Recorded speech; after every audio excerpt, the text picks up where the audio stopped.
want to start by acknowledging with gratitude that I stand here on the traditional unceded territory of the Musqueam, Squamish, and Tsleil-Waututh First Nations.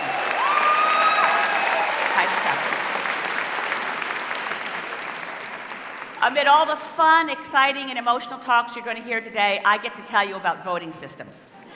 How they work, how they sometimes don't work, the perennial Canadian problem of electoral dysfunction. There someday will be a drug. In the meantime, we have it in our hands to fix our broken voting system, but first we need to understand it. So one of the things I want to share with you is that it's really easy to vote using almost any voting system you can think of. But people who use that voting system often find it hard to explain the system they're used to. I discovered this when I was on the Special Parliamentary Committee on Electoral Reform. And Forum Research came to us to tell us that they had polled Canadians to find out if we even knew the name of the system we're using. Now, they made it easy. They actually created a multiple choice list and went out to find out, could Canadians pick from a list? You know, you've got the line, you got preferential voting, proportional representation, or first past the post. I was actually quite surprised to find that most Canadians couldn't properly name the system we're using from a multiple choice question. Only 40% could. And 40% that saw that it was first past the post also probably couldn't explain how it worked exactly. Because any voting system can be complicated to explain even if it's easy to use. For instance, I hear news media people all the time during an election talking about the campaign to elect a new prime minister. News flash to news media, we don't elect prime ministers in Canada. We do not hold an election to choose a new prime minister. The only voters in Canada who ever saw Justin Trudeau's name on a ballot in 2015 were the voters in Papineau, in his riding, in Quebec. We elect members of Parliament in a Westminster parliamentary system, and I want to shed a bit of light on that. But I want to give us 3 easy how-to things you think about when you design a voting system. Okay, and I'll walk you through them, but here they are, 3 things. 1, design a voting system for people, not horses. It's more important than you think, this one. 2, avoid the problem of having the wrong winner. And 3, well,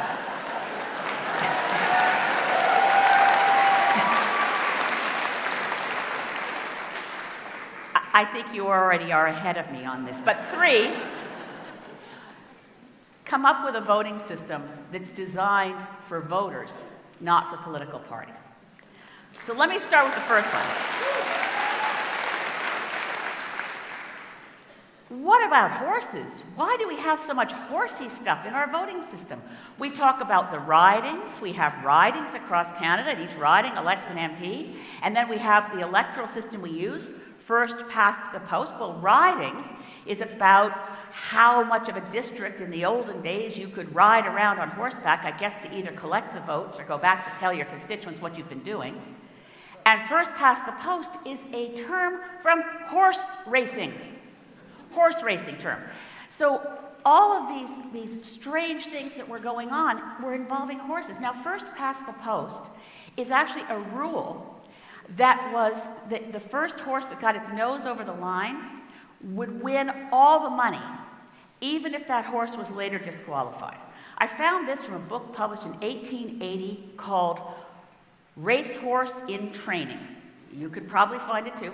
And it referred to this rule and said, fortunately, it was stopped, I'm quoting it, it was stopped in its infancy thanks to the vigilance of the Jockey Club, right? The system we use to vote is named for something they used to do in horse racing that the Jockey Club got rid of in 1880. Just saying, it must be a wonderful system. Now, all of these horses and all of these riders, where were they all riding around? Not in Canada. All of this terminology and all of this system came from rural Britannia, Britannia ruled the waves. The great British Empire developed the system of voting that we have, and only those countries that were ever part of the British Empire used this system. That's something else the Canadians don't really know about our system of voting, first past the post.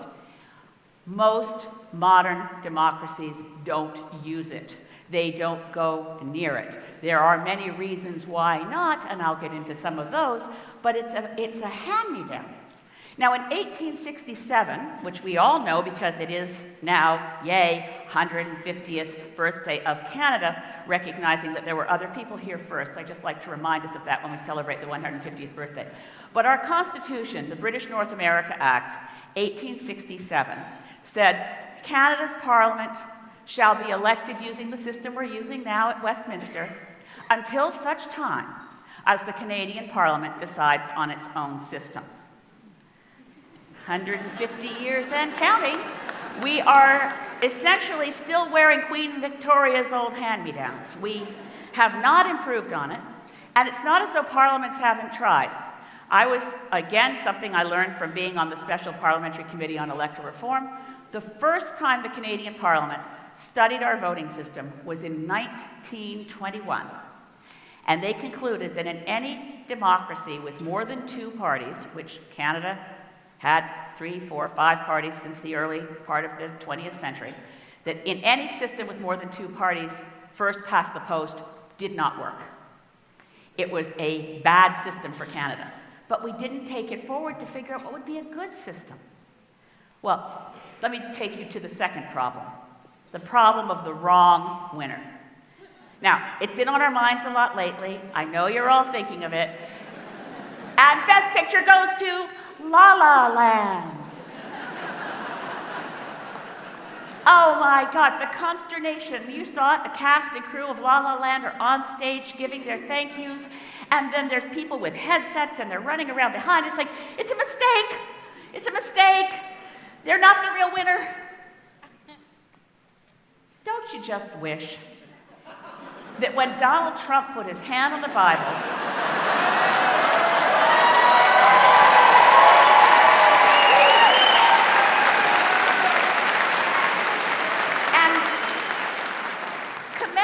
take the oath of office of President of the United States, someone hadn't just run up and said, sorry, mistake. While we were tweeting, we missed that Hillary Clinton got 3 million more votes than you. I'm so sorry, Mr. Trump. Wrong winner.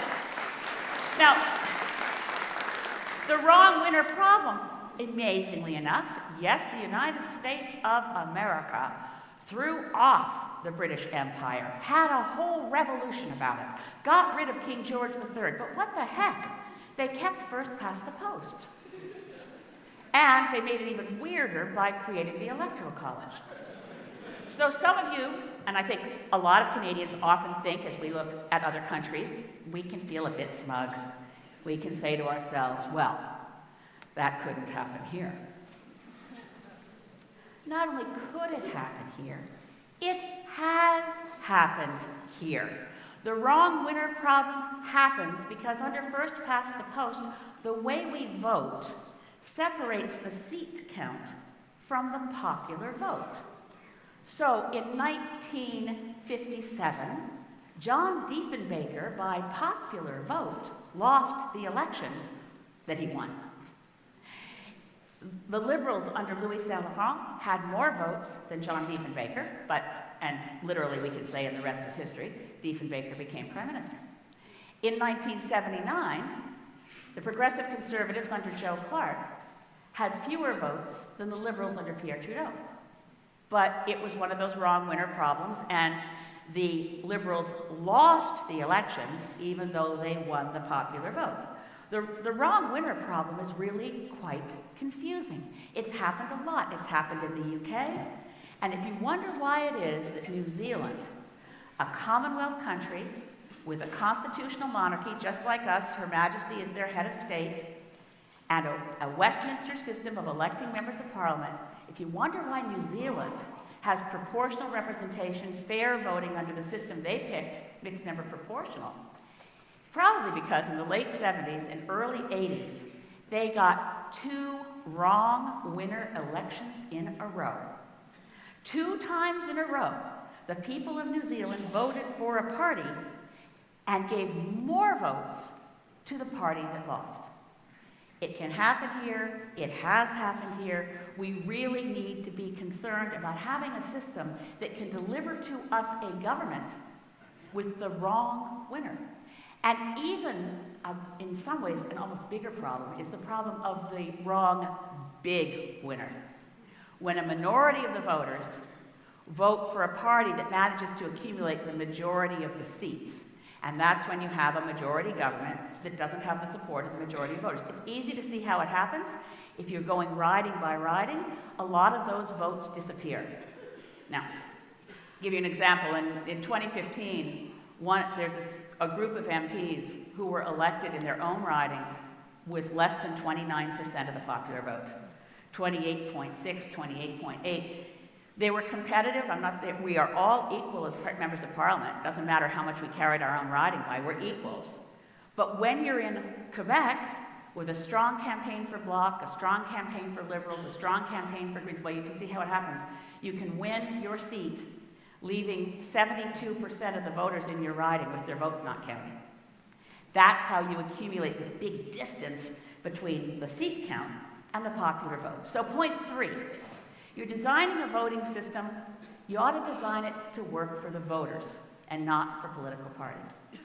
Now, political parties want one thing, and I think you know what it is. They want power. And they will manipulate any voting system you give them to figure out how to play the odds to get that power.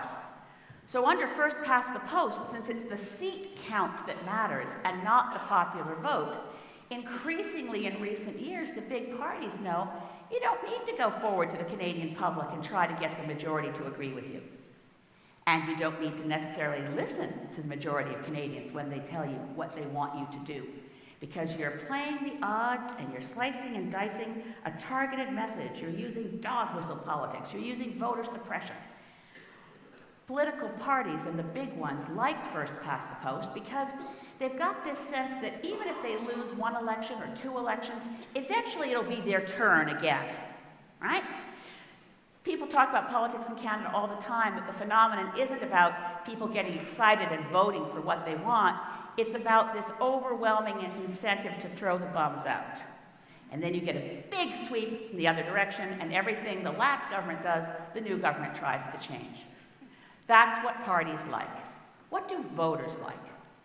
Voters like knowing that when you put your little X next to a name on the ballot, your vote has clout.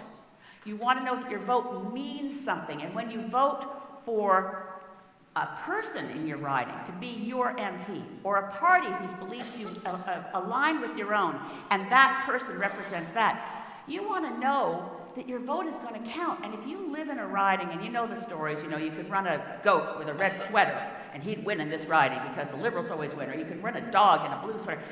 If you're living in a place like that where the outcome seems certain before you go to the polls, you have less reason to go.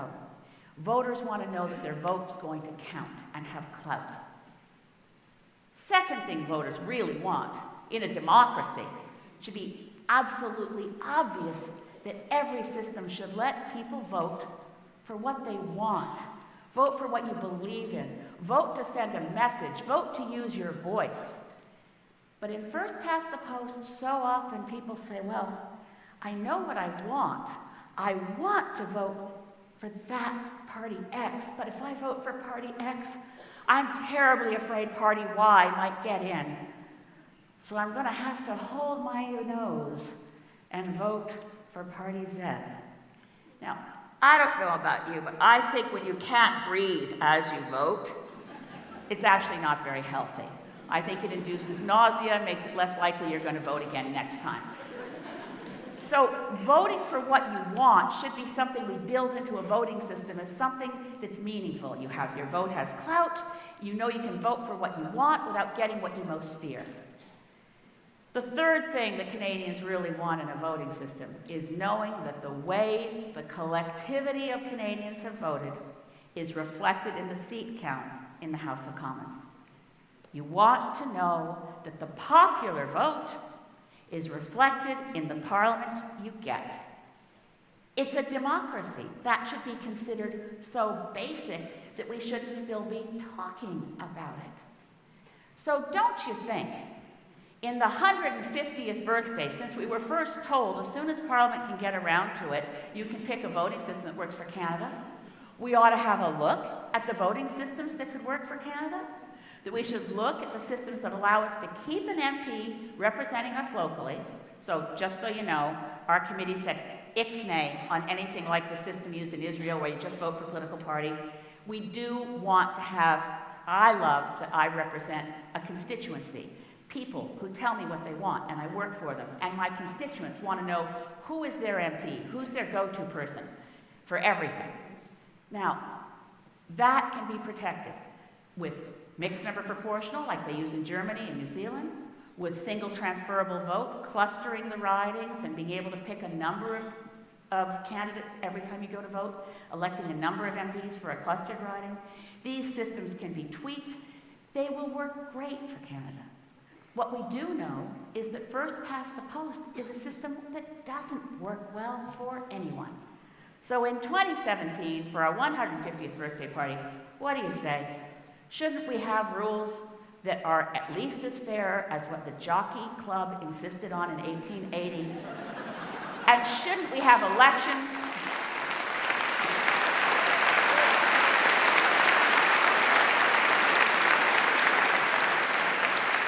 And shouldn't we have elections that are even fairer than the Oscars? The envelope, please. Thank you.